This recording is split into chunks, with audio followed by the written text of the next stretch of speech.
Mr. Nightspyder here, and we're doing another Marvel Legends toy review. We're going to be taking a look at Superior Venom. I'm not super familiar with this character in the comic, but this is what I do know, and I'm going to try and make it simple as possible. Dr. Octopus took over Peter Parker's body, so his mind is in Peter Parker's body, and the Venom symbiote bonds with Peter Parker or Dr. Octavius in this state, and then hence we get the Superior Venom.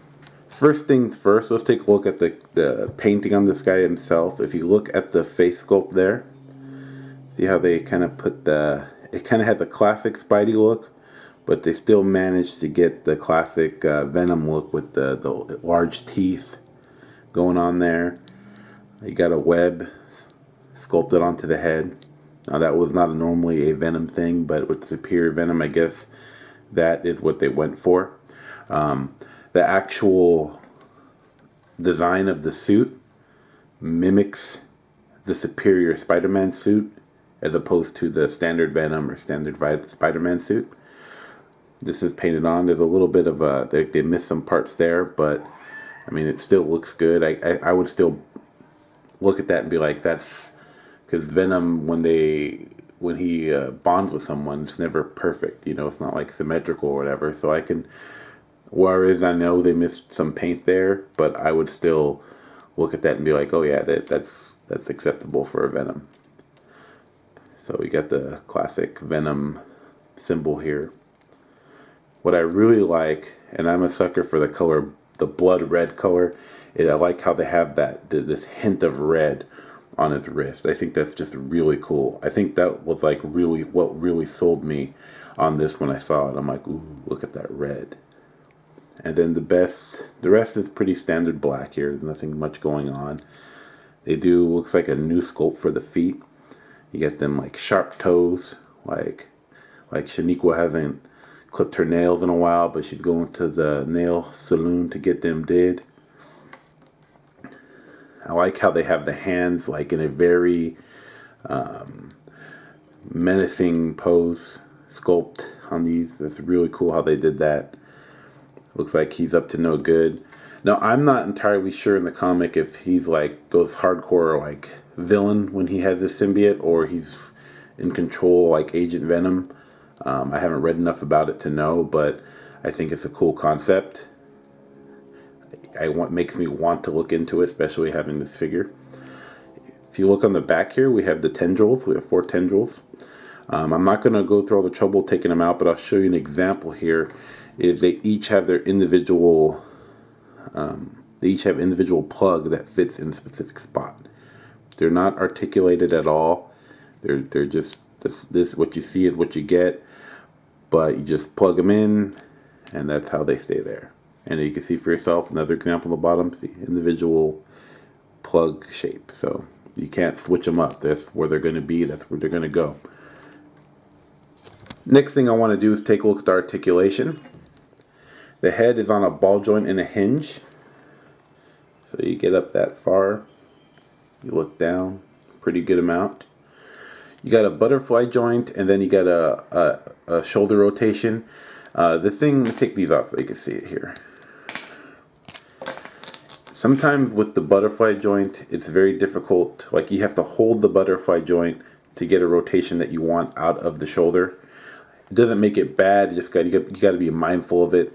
Like when I initially first got it, I was concerned about breaking it, but after using this, for a while, it looks like everything's good to go. But you may have that issue when you first initially get it. You got a bicep rotation, double jointed elbow. And you got the wrist on a swivel and a hinge. So that's a good thing. That's both sides. The crunch, you're going to get back 1 and forward 2 clicks, it sounds like. Yeah, 2 clicks forward. Waist swivel, upper side swivel. You're also going to get, he kicks far. Let's see. Gets out that much far, but he doesn't get much back. Even to the side, you don't get much, which is unfortunate considering this is the Spider-Man mold that you got for Pizza Spider-Man, for Spider-Man 2099, and I am missing one, but there is a couple other ones that use this mold. Oh yeah, the Black Ant-Man, that was a Walgreens exclusive. So they all share this type of mold, and the characters that they represent in this particular mold are always something Spider-Man-ish, always some character that has a lot of agility, but they never give it they don't give a shin swivel. On a lot of the Marvel Legends have a shin swivel, but this particular one doesn't. And I think it's frustrating because when you're doing some Spider-Man stuff, you want to be able to get those very agile poses, and you can't really do that with these because they don't have that shin swivel.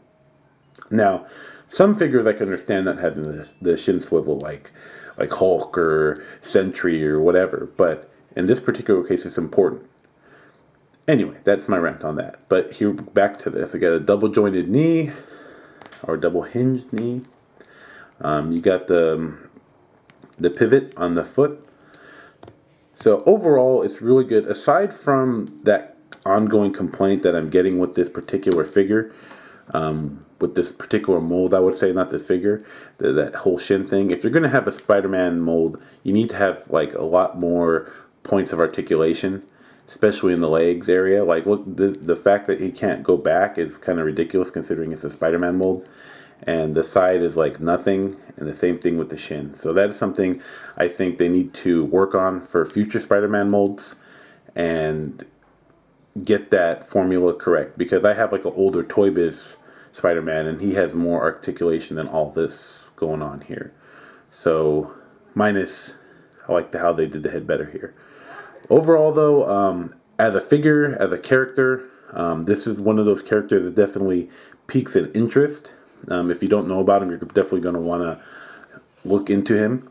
The figure is a great sculpt, great paint.